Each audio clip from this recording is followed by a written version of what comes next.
that's the whole idea behind having a personalized approach. What you need is going to be totally different than what the next person needs. But that kind of goes to our topic of durability, right? You can't just log in the miles and expect it to reach durability just by doing that. You've got to get your muscles, tendons, ligament ready for the load that we place on it as triathletes.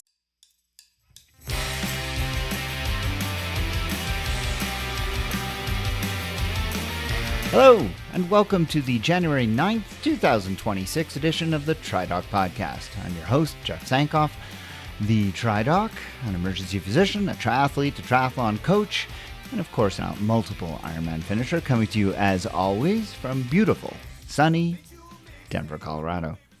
It is a new year. It is a time to get going from the slumber that has been winter. It is time to light the kindling of your motivation bonfire and time to get going on the 2026 multisport calendar. What do you have coming up this year? What races are you looking forward to? What are your start lines going to be? And what will your finish lines hold in your not too distant future? These are all questions that most of us are going to be considering, and getting there is something that I look forward to helping you accomplish.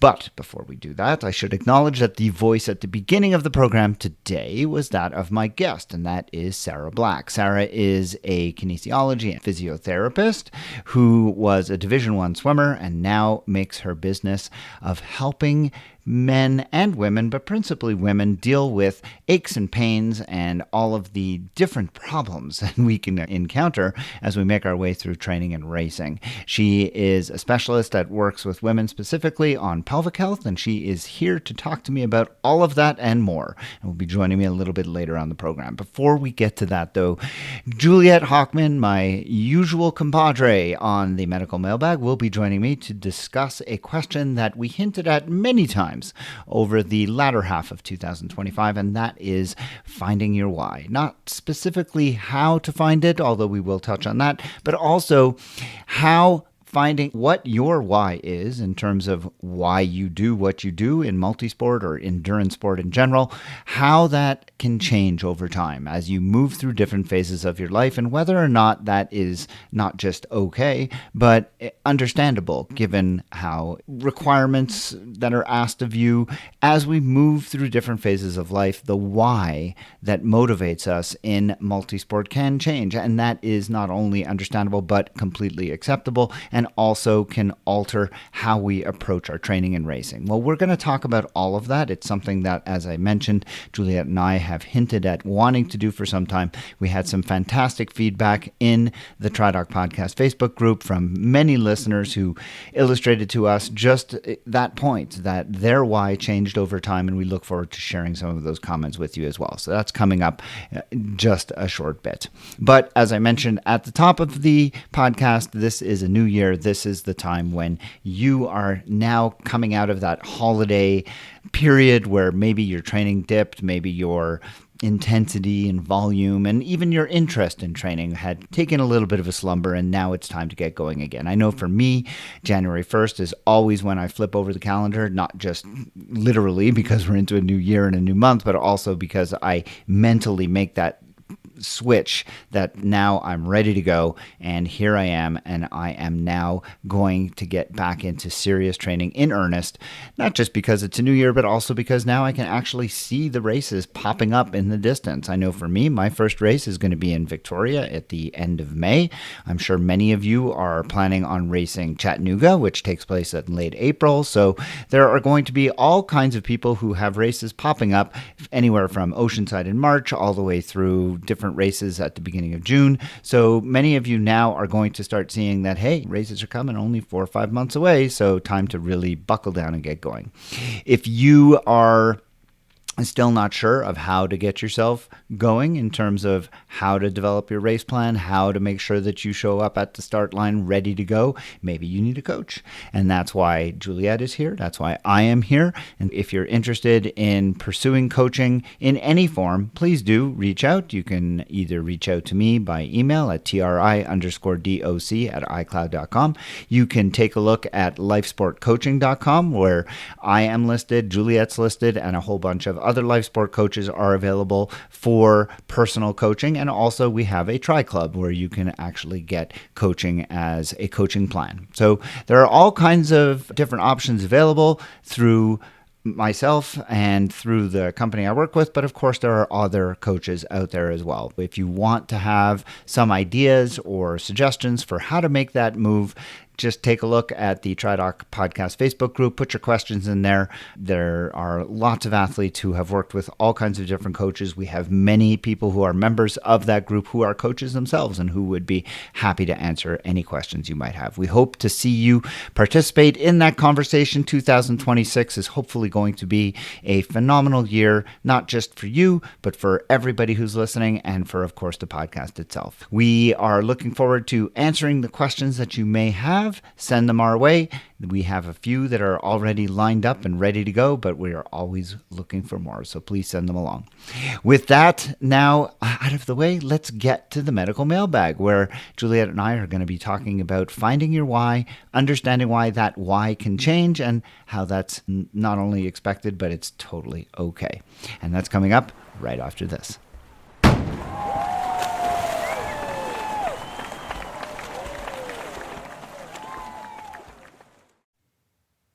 All right, it is the first medical mailbag of the new year. We are recording this in December because I have some travel and I'm very excited about that travel. But for you all, you are hearing this in the new year. So happy New Year, Juliet. Happy New Year to everybody listening.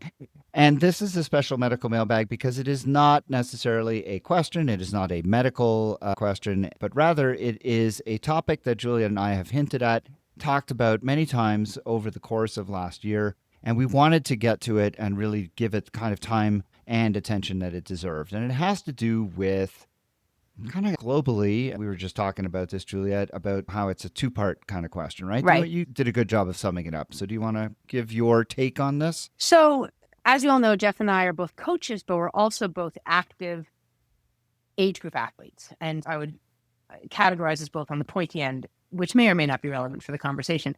But what we see through both our work and through our own individual athletic experience is the constant question of, why do we do this? What is your why? And the question itself is a little bit of a cliche. What is your why? It sounds like it has to be this great, big, deep thing. But what I think is the more interesting question is not only what is your why, but what happens when that why changes in different chapters of your life? And does your why always have to be completely linear to the episodic nature of triathlon when it mixes with life? So I thought, or we thought, what we would do during this episode is talk a little bit about some of the trends we see with our athletes in terms of why they do triathlon, and also just give you some of our own experience. We've both been doing this for a very long time. You know, how it's changed for us, how it started, where it's going, where it is right now, and how we've both come to peace with the fact that it's not always the same year to year. And that's okay, because we still feel like it really tracks positively for our overall triathlon experience. Yeah. Yeah.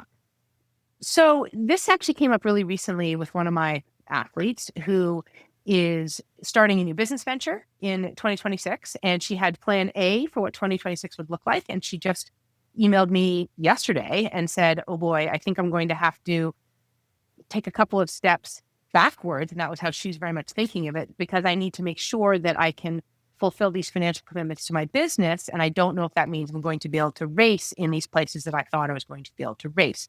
And you could tell there's a little bit of anxiety in her email just about, is this taking me off this really positive forward trajectory that I've been on for the last 2 years in terms of showing pretty significant forward improvement?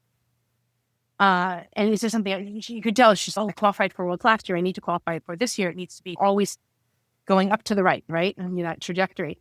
And I just don't think that's the way it works.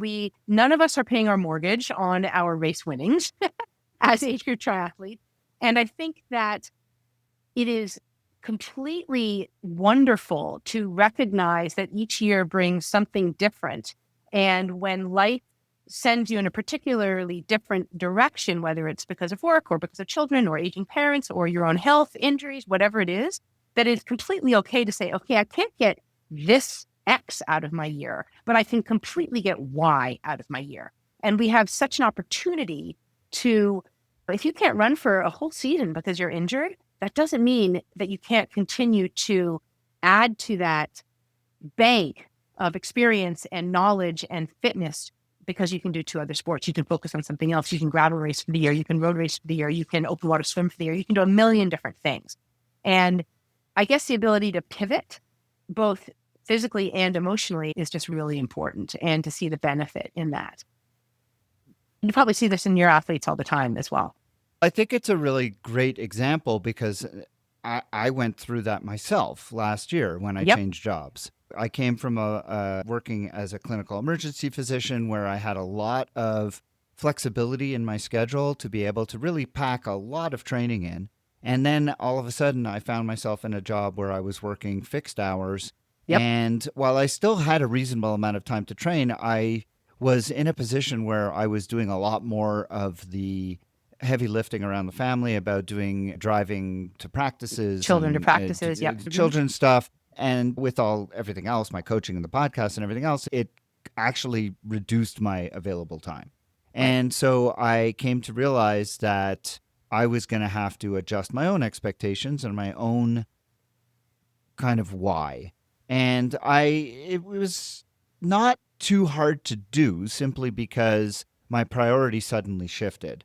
I realized I had been very unhappy in my professional life. And when my personal professional life became so much more rewarding, I didn't need the huge amounts of satisfaction that I was getting from my multisport life. That balance was put into a little bit more perspective. And I realized that the reason I was training as hard as I was, and I needed so much of it, was because it was filling this huge void I had in my professional life. And now that my professional life was so great, that I still get so much out of multisport, and I still enjoy it, and I still want to do it. But I was okay with, taking a few steps back in my performance because I had that satisfaction. And so you can, I think, find that your why can shift based on what else is going on in your life, just like you explained with your athlete. And I have other athletes who have a kind of a different take on it, where they are motivated by a why that isn't necessarily congruous with their personal and professional life, in that their why is maybe, I really want to qualify for Worlds, for example, but they don't have a personal and professional balance that allows them to dedicate the necessary time to do that. So that is where I think some of our listeners who contributed in the Facebook group, I thought was really helpful and really insightful, because many of them talk about how their why has changed as well. Some of them said, and I want to thank each of them, it was Brian and Layla and Justin and Xenia, they all made some really great comments. And what I kept seeing as a recurring theme is that for each of them, they would go from, hey, I did this for me, I did this for results, I did this for personal fulfillment, to I did this to win.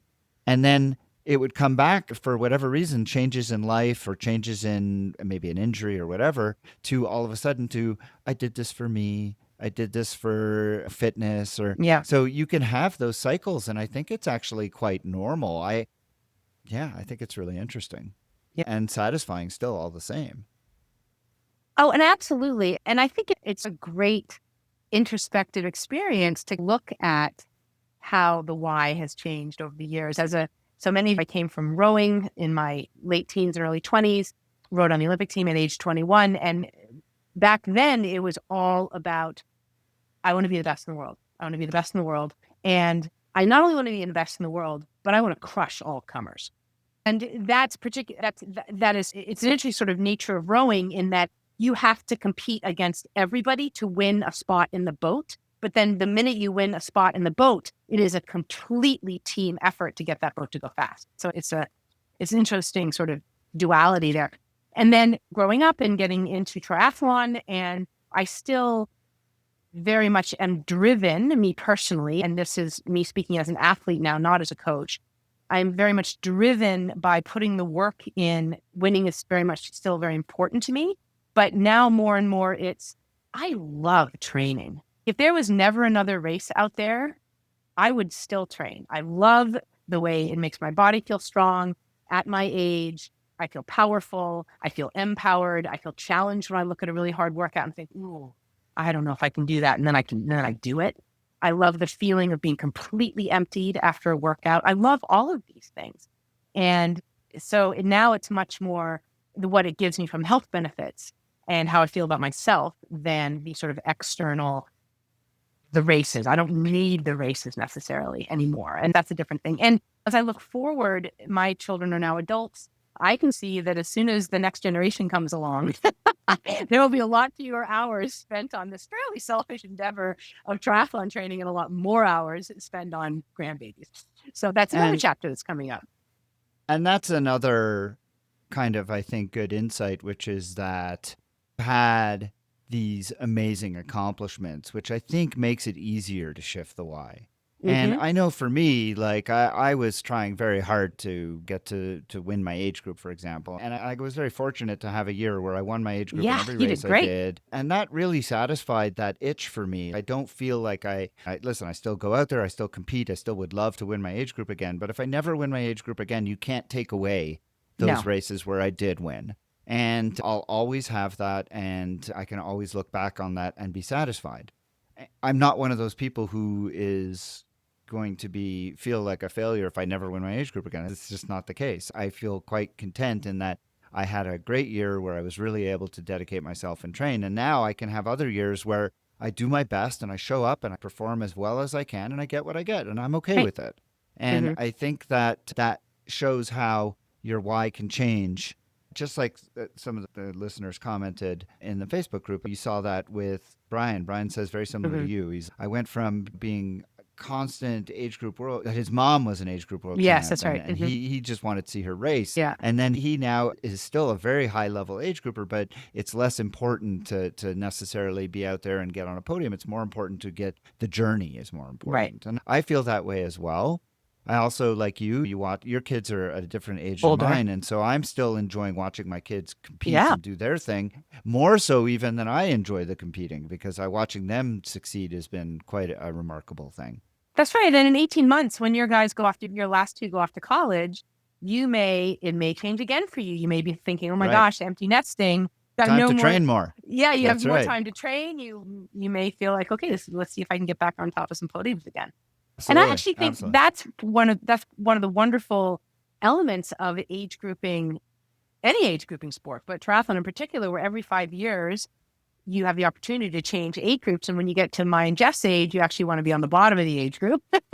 Yeah. In that 5-year tranche, there's a big difference between 50, 55, 55, 60, et cetera. And so you can almost think a little bit in terms of that 4 to 5 year time horizon and plan your life out that way. In a year and a half, I will be at the bottom of my age group again. Is that a time that I want to think, am I going to step up again and see what we can do, or am I not? And I think that's one of the beauties of age grouping. What do you tell your athletes who are struggling to figure out? Because I usually start with my athletes when they come to me. I'm like, okay, what's your goals? And sometimes they aren't sure, or sometimes their goals are things they just pick out of thin air. And so eventually I will come down to, what is it that motivates you? Why are you here? What is your why? And I will say that I have some athletes that don't know, and they're not 100% sure. So I know what I do, but how do you help athletes find their why? I don't think it's the product of a single conversation, particularly with an athlete who's just walked in the door and you don't know them very well yet. Sometimes it's a sort of unfolding story as you get to know them. I think that sometimes athletes get very discouraged when they had a particular why and now it's changing and they don't really know what to do with that. I think it's also really important to put athletes on a track where their why is not 100% performance related, because you can't control who shows up at a start line. So if an athlete's only goal is I want to win my age group, or I want to, win your age group is a perfect example, right? Or to, in the new qualifying system, make it to world championships, because so much of that depends on who else shows up, and you can't control that. You can only control how you show up, right?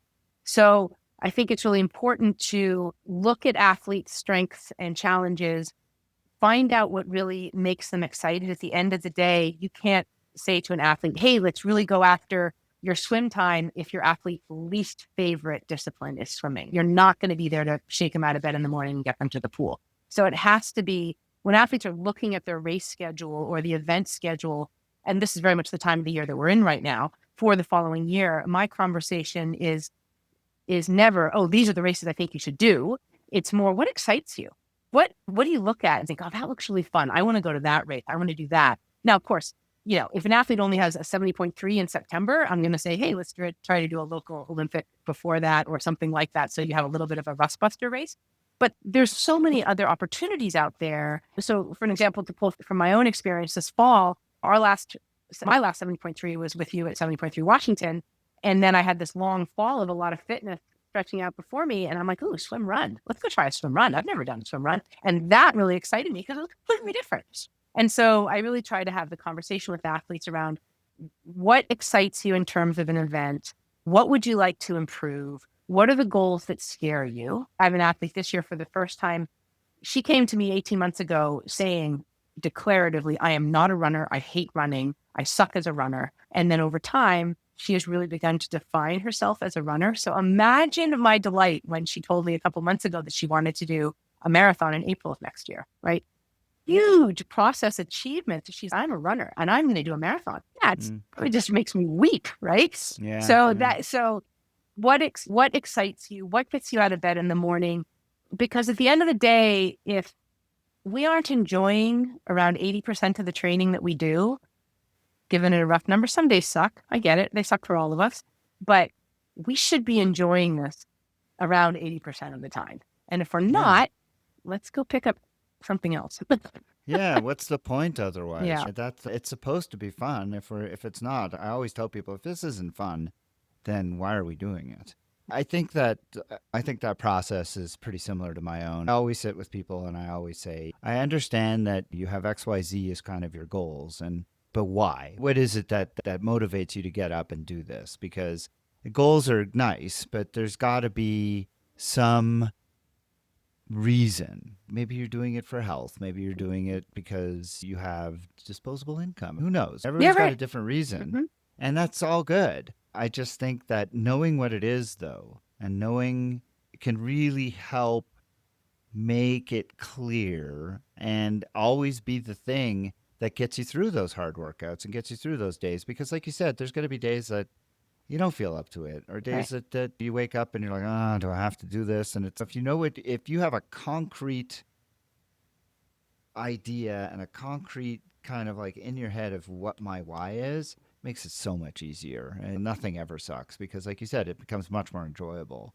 Yeah. And not every why has to be super inspirational. Some people are like, oh, my why is, I have an athlete now who has a child with a genetic disease, and their why is to raise money for them. And that's wonderful. I think that's amazing. But not everybody has that, and that's okay. Maybe your why is just because you can, and that's okay too. And you enjoy it, and you just get great joy out of it, and that's all good. But I think it's really cool when you see an athlete's why emerge over time.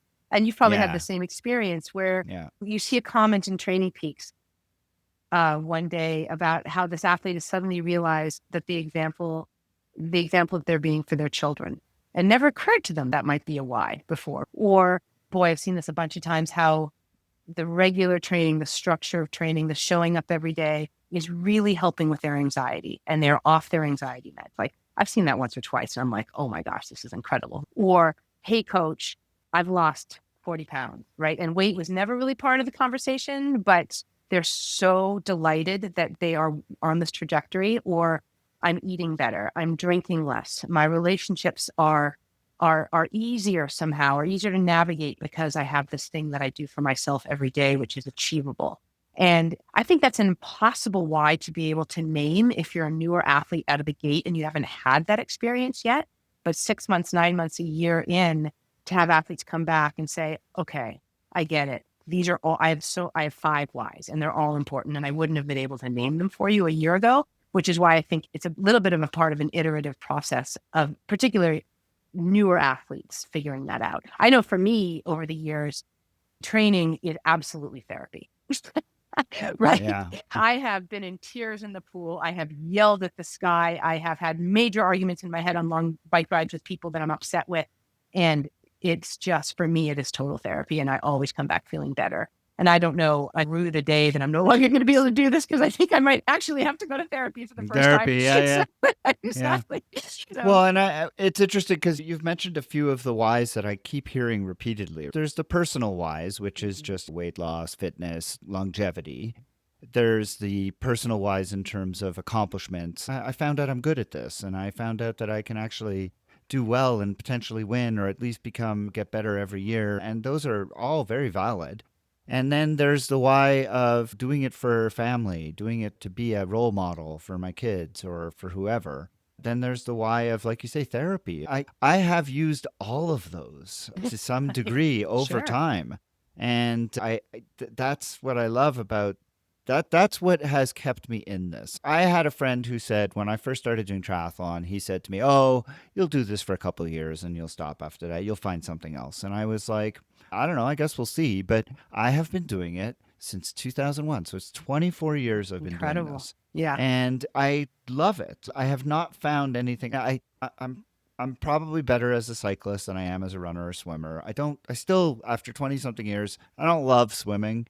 I do it because I love triathlon as a thing. I do triathlon well. And my why has been this amalgamation of all of these things. And I see it. My kids have told me many times that they look up to what I do. I have I have a trophy case I bought because I wanted to put my trophies somewhere where I could see them. And my wife makes fun of me. She's, "Oh, I hate that thing. I don't want to." And I'm like, you know what? I do. And so there's the selfish there, but there's also the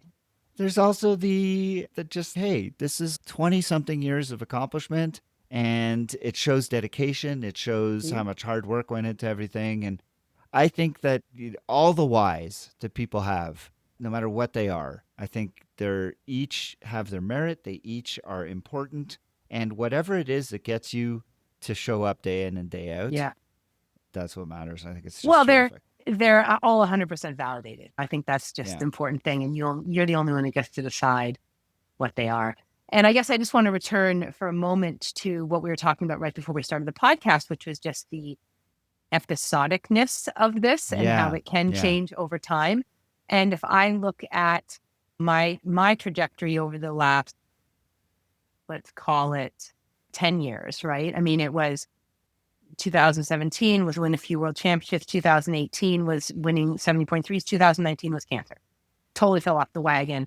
2020 was the pandemic. Nobody was racing. 2021, we were getting back into it. 2022 was a huge year of race for me. 2023, I was injured. Completely done. Right.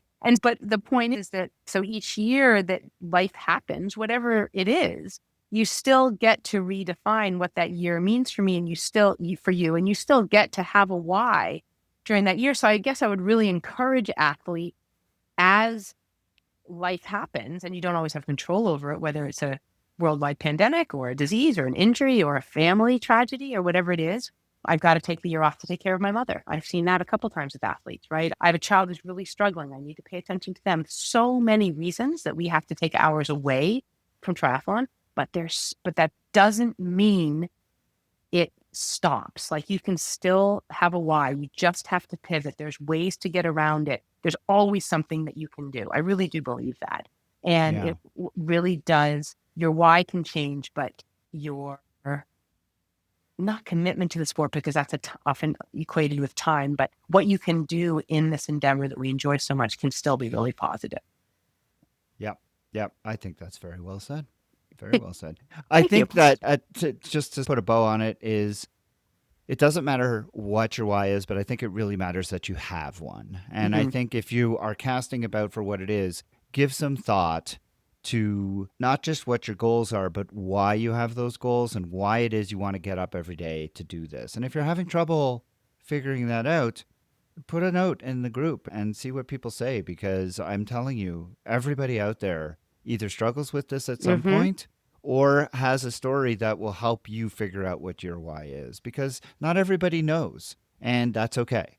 But I think knowing and starting off this year, 2026, knowing what that why is really fundamentally important to getting joy, to getting success, and to really finding a meaning in what Right. you're doing in endurance sport in general, and certainly in multisport. And I would remind athletes, and I actually just wrote a note to an athlete in Training Peaks about this week, is that at this time of year, when the days are short and everybody's sick and it's cold and wet in a lot of North America, it is really easy to doubt your why. I'm feeling really undermotivated. I can't seem to get out of bed. I'm feeling tired. I'm feeling stressed. Everybody's sick, etc.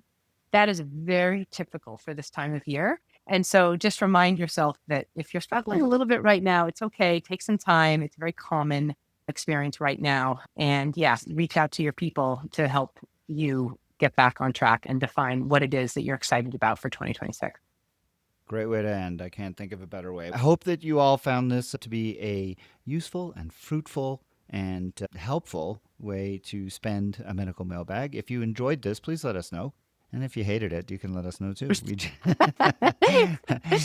But either way, please do drop us a line. Leave a rating and a review wherever you listen to the show, because it really does help, and because we want to know that you get something out of this kind of content. We will be back in a couple of weeks' time with another medical question. And if you have a medical question, be it about training, racing, or recovery, please do let us know. You can email at tri_doc@icloud.com. You could drop a question into the Facebook group, or you can just reach out on my website. There are innumerable ways to contact us, so please do. Juliet, thank you so much. Happy New Year once again. I look forward to chatting with you in a couple of weeks. Thanks so much, Jeff.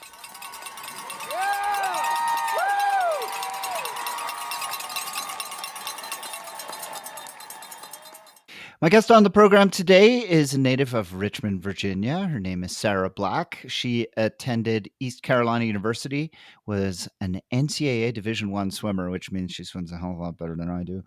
She earned a Bachelor of Science in Exercise Physiology with a minor in business, and later went on to receive a doctorate in physical therapy from Lynchburg University, where she developed a passion for helping patients with pelvic floor dysfunction, pregnancy-related concerns, and postpartum musculoskeletal issues. Sara is also the creator of the Triathlete Project, blending her physical therapy expertise with her athletic background to help swimmers, bikers, and runners train safely and effectively. In her free time, as though she actually has any, she participates in triathlons, running, races, hiking, and backpacking, and enjoys time outdoors with friends, family, and her dogs, Frankie and Chola. I'm sure we'll get to all of that. But for right now, I'm glad that Sara has taken some time to join me here on the Tridoc Podcast. Sara, welcome, and thanks for being here. Yeah, thank you so much for having me. Sara, tell me about your background in triathlon. As a Division I swimmer, you're going to make all of us jealous because, of course, most of us age groupers, the swim is not the most fun part. But do tell, what is your experience in triathlon? What have you been up to in multisport? Sure, I did start my career as a swimmer. I started swimming age 4 competitively and on through college, and just felt after college like I really needed to fill that void, and triathlon was next. I said, "Hey, I've got the swim down. I just need to get better at the biking and running." So yeah, I dabbled in sprints and Olympics for several years. I've been doing that for about 15 years now. Just recently got into long distance triathlon. My first half Ironman was Eagleman 2 years ago. And since then, I've done 7 halves. And I actually just finished my first full Ironman in Wisconsin this weekend. Oh, just a couple of days ago. How did it go? It's really hard. Yeah, you picked a doozy of a course. I know. The bike was just hilly. And that was my first marathon that I had ran. But I did great. I was first in my age group. I took my Kona slot. And so I guess I'm doing another one. Oh, you're just going to drop that at the end. How did it go? First Ironman. Oh, I won my age group. I'm going to Kona. That's not Yeah. generally how it's supposed to work out, but congratulations to you. That's really wonderful. I have spent some time in Verona, Wisconsin, and did the Wisconsin bike course every time I was out there. And every time I would finish riding that bike course and be like, who volunteers to do this as part of a race? Right. This is a very legitimate bike course. And I am a very strong cyclist, and I was, not too encouraged to want to do that as a race. So all props to you on doing that. Yeah. Yeah. And first, that's a very nice accomplishment. So congratulations on that Kona slot. That's amazing. Thank you. Tell me about Zia Physical Therapy, which I guess is your main job. Yes, I am the owner of Zia Physiotherapy. Right now, I do mobile in-home visits for my patients. I am a physical therapist and I specialize in pelvic health. Also work with athletes on orthopedic care and performance optimizations. I just really enjoy helping people from new moms to triathletes and very active people build strength, durability, confidence in their bodies, really help them perform at their peak. A big part of my work is progressive strength training for folks, professional bike fitting, and running gait analysis. So you're really tickling all of my fancies here, because I have spoken on this program numerous times about the value of having a physical therapist as part of your team should you have issues with injury or even just for health maintenance. I've talked a lot about strength training, and I have talked a lot about the value of having metrics and things like that. But you mentioned pelvic floor health, and I really want to focus on that because women's issues are very important to me and to my audience. And I want to understand how pelvic floor health, or just pelvic health in general, is important to your women clients and to your male clients as well, and how it intersects with triathlon. Sure.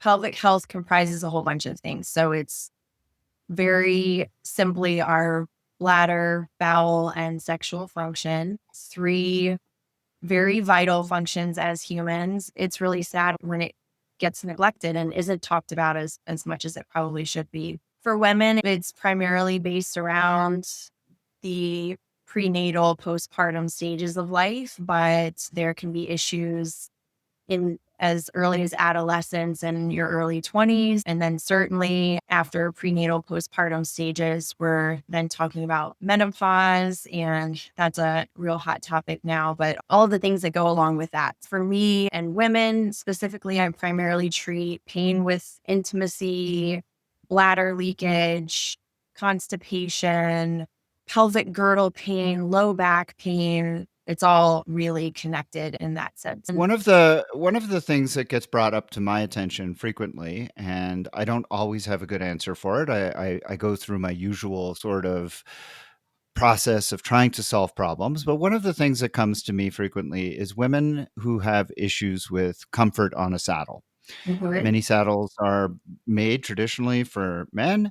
There are an increasing number of saddles out there that are designed for women. There are split saddles. There are a variety of different kinds of saddles. But I have a couple of women I've met through the years who insist that regardless of what kind of saddle they use, fitters that they go to, they've just not able to find a saddle that suits them, is able to be comfortable for them. Is this something that you've run into? And as somebody who focuses on pelvic health, what is your approach to helping these kinds of women and find something that is a solution for them? That is a really tough topic because it really can ruin your bike when you're not comfortable on the saddle. My best advice is just keep trying different saddles because you shouldn't have to be in pain there. But also considering frequent bike fits because women are returning to the sport postpartum and their posture has totally changed, their rib cage positioning, their pelvic floor capacity, all of that's going to have a huge impact on how comfortable they are in the saddle. So it's just a tough one. Is there anything that you often will work with a woman who has a problem like this to try and strengthen the pelvic floor or strengthen different areas of their abdominal musculature to help with that? Sure. Women in general, or are we talking? Women who have problems with Yeah. seat comfort. Then it's definitely tapping into the deep core. Okay. And then what's the outer core group doing? How is glute max strength? How are our hamstrings? How are our adductors functioning?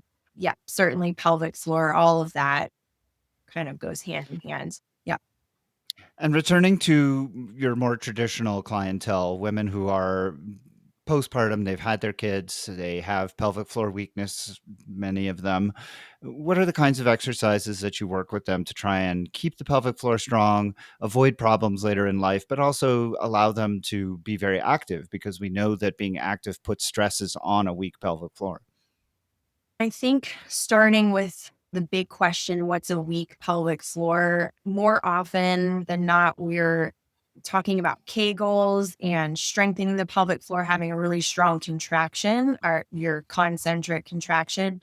I would argue with most women, they need to focus more on lengthening the pelvic floor and being strong with that eccentric load of the pelvic floor. Most women hold tension, develop trigger points in the pelvic floor, and their muscles are too overactive. So there can be underlying weakness that needs to be addressed, but that's the big first step, is deciphering with an internal exam, generally, what's going on with the pelvic floor, getting your hands on the pelvic floor, digital assessment. What is the left side of the pelvic floor doing compared to the right side? And how is glute weakness or inner thigh weakness, hamstring weakness, how's that impacting the pelvic floor? More often than not, the pelvic floor muscles are not the main source of the issue. So it's getting to the root cause of what's going on with the rest of their core, what's not showing up to help in sport or daily activities.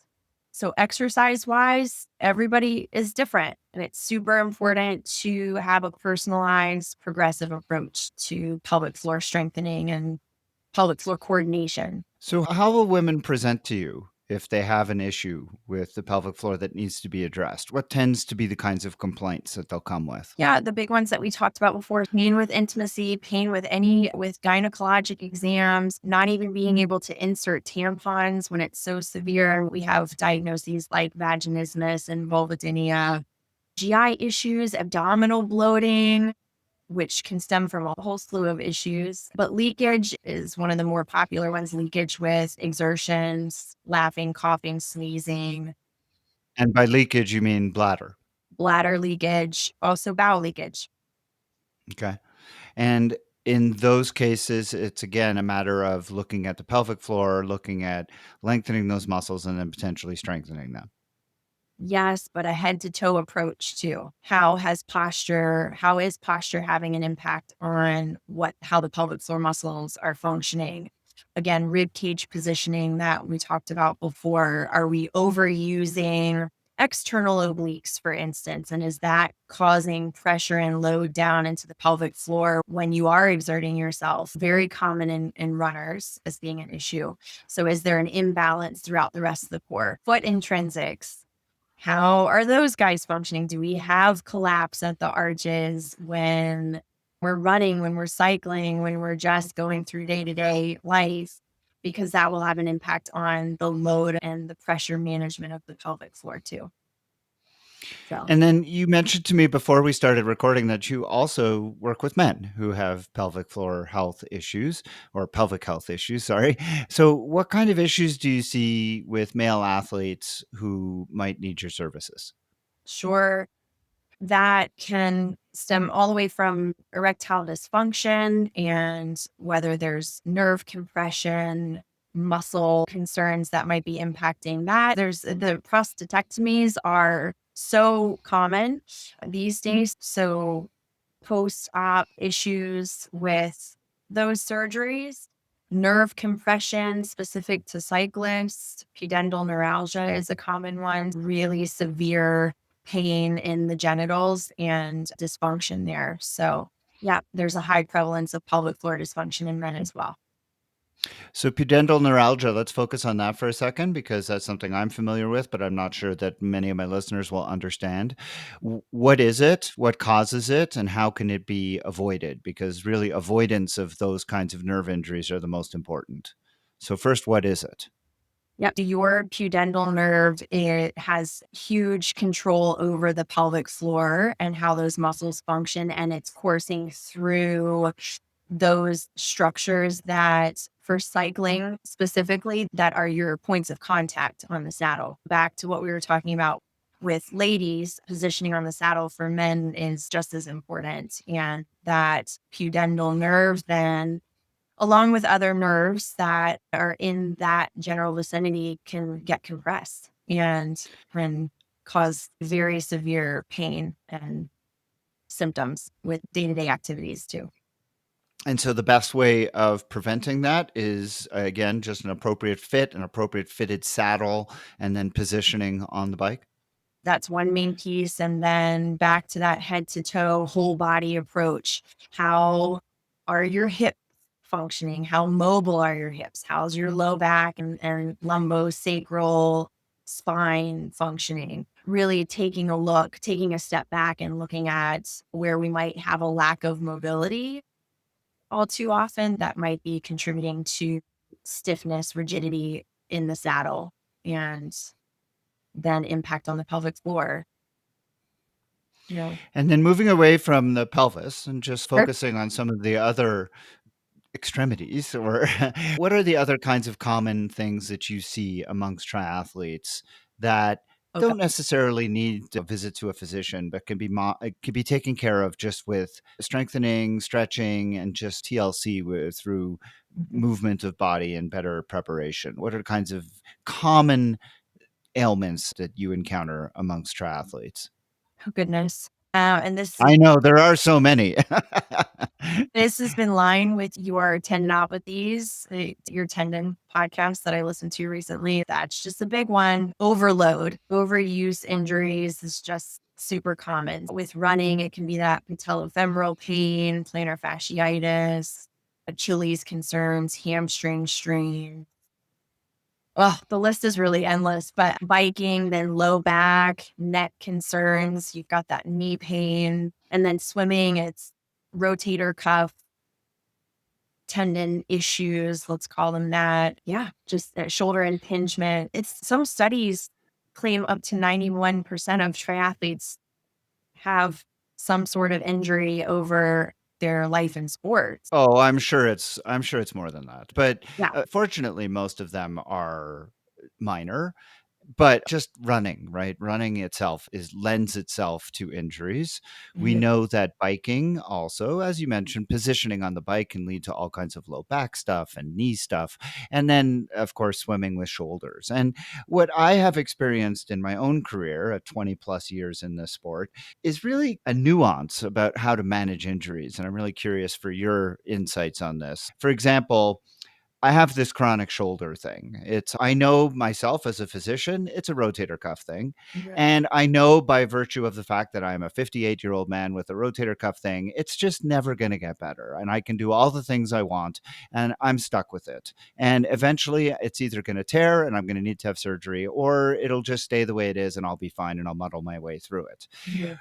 Conversely, I recently had issues with back spasms, and I'm old, right? So I'm going to have all these problems. But I had back spasms and they were really bothering me. What I learned through my own experimentation, I had been doing this stretching routine that I started at the beginning of the year, and I was really actively working to try and prevent back spasms.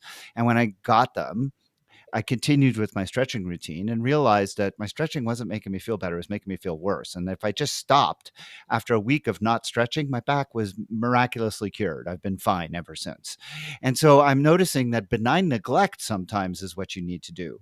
Whereas in other cases, we know that rest is so important and we're terrible as triathletes in doing it. Resting is awful. But then when you look at tendinopathies, like the Achilles tendinopathy, I have an athlete who also raced Wisconsin, Mhm. called me this morning. He was very excited about how his race went, but he's telling me about his Achilles, and it really sounds like he's got a tendinopathy there. And I told him, I said, look, we're going to let it cool off, but then we need to get on it immediately with strength, because there are some injuries where you have to attack it, and doing so in a thoughtful manner and not stretching necessarily, but with strength work and things like that. And I'm curious, you as a physical therapist, do you find yourself having to give this kind of advice to people, almost like having them look at you with their heads cocked to the side going, make up your mind? Yeah, that's the whole idea behind having a personalized approach. What you need is going to be totally different than what the next person needs, but that kind of goes to our topic of durability, right? You can't just log in the miles and expect to reach durability just by doing that. You've got to get your muscles, tendons, ligament ready for the load that we place on it as triathletes. Strength training is super important. I'm totally on board with you, and it's a non-negotiable, in my opinion, for triathletes. We need it physiologically, and that's 2 to 3 times a week, 30 to 45 minutes. You've got to make time for heavy load, 3 to 5 sets, 3 to 6 reps. That is just vital for the sport that we're doing.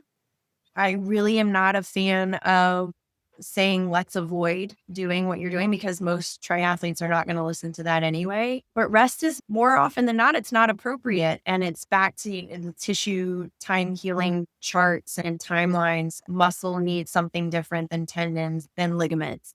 It's taking the remodeling into effect, a person's stage of life and their collagen rebuilding. All of that needs to be taken into account and approach these injuries with a personalized approach. I love a couple of the things you said there. I'm just going to rephrase them. Number one, the idea that different tissues need different approaches. I really like that. Yeah. And then I also love that you don't love rest. So I want to go back to that, because I, as a coach, I tell my athletes when they start working with me is that I am not fond of rest days, like complete days off. I believe that, especially as we age, a day off is a day to get stiff and sore. And that instead of a rest day, I prescribe light days or active recovery days. Yeah. And I'm curious, as a physical therapist, what is your sense through your education and kinesiology background, physical therapy background? Am I making this stuff up, or am I right to be telling my athletes this? Because rather than just doing what I say, it's coming from a place of science and understanding.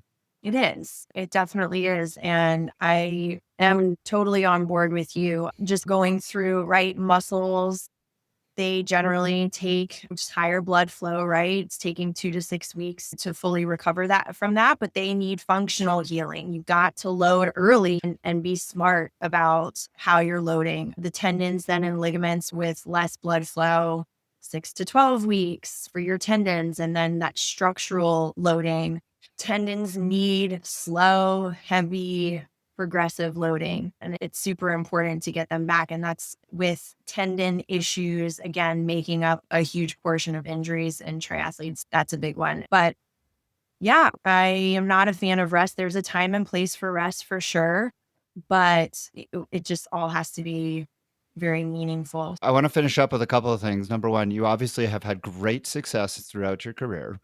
And I'm going to preface this question because I don't want to sandbag you. We are not a big fan on this program of supplements, because we believe here at the Tridoc Podcast that the gains that you get from supplements are far inferior to the gains you get just from putting in the hard work. But we also understand that people do take supplements and sometimes they get great benefits from it. So we are curious, with your great success that you've had, are there any particular supplements that you take and have found benefit from? Yes, creatine is super important for me. I have found that to be very helpful. And this is anecdotally too, right? For me as a female in perimenopause, it has made significant changes with respect to muscle mass. Zinc, magnesium, and iodine. Those are my go-tos. And then the second question I wanted to ask you, great successful season, going to Kona next year, have a great business going. What is next for Sara Black? The full distance was a bucket list for me. I really love the half iron distance. So I'm still shocked at myself that I said yes and accepted the slot. I recognize it's a once in a lifetime opportunity. I'm really excited to be able to do that. Yeah, I will be preparing for that, but I love the half distance. I love the racing that you can still do in the half distance. I love Eagle Man. I'll sign up for that for next year. So I'll do a couple. But for Zia's growing, Zia's doing great things. I hope to have, fingers crossed, hope to have a clinic space where I can offer more in terms of bike fitting and running gait analysis. And in the next month or so, we're in the process of signing the lease for space for Zia. And Why Zia? Zia, my husband's from New Mexico, Albuquerque, New Mexico, and that is the state flag, that symbol. And it's very deep for something so simple. It's the 4 stages of life. It's the 4 times of the day. It's very deep. And I think that's just so important for what my passion is, which is just helping active patients through every stage of life and really focusing on longevity and helping them remain in the sport that they love and want to do. That's Yeah. wonderful. That's a great sentiment and a great thought. And I can't think of a better way to finish there. Sara Black, she is the owner and proprietor and the main therapist at Zia Physiotherapy. And Got it. she is based in Washington, D.C., or just outside Washington, D.C. And she joined me today on the Tridoc podcast to talk all about that, about pelvic floor health for men and women, and about much else. Good luck to you on your work endeavors and, of course, on your Kona training that you have a little bit of time to recover from Wisconsin and then get going on for next year. Thank you. Yeah, great chatting with you. Thanks so much.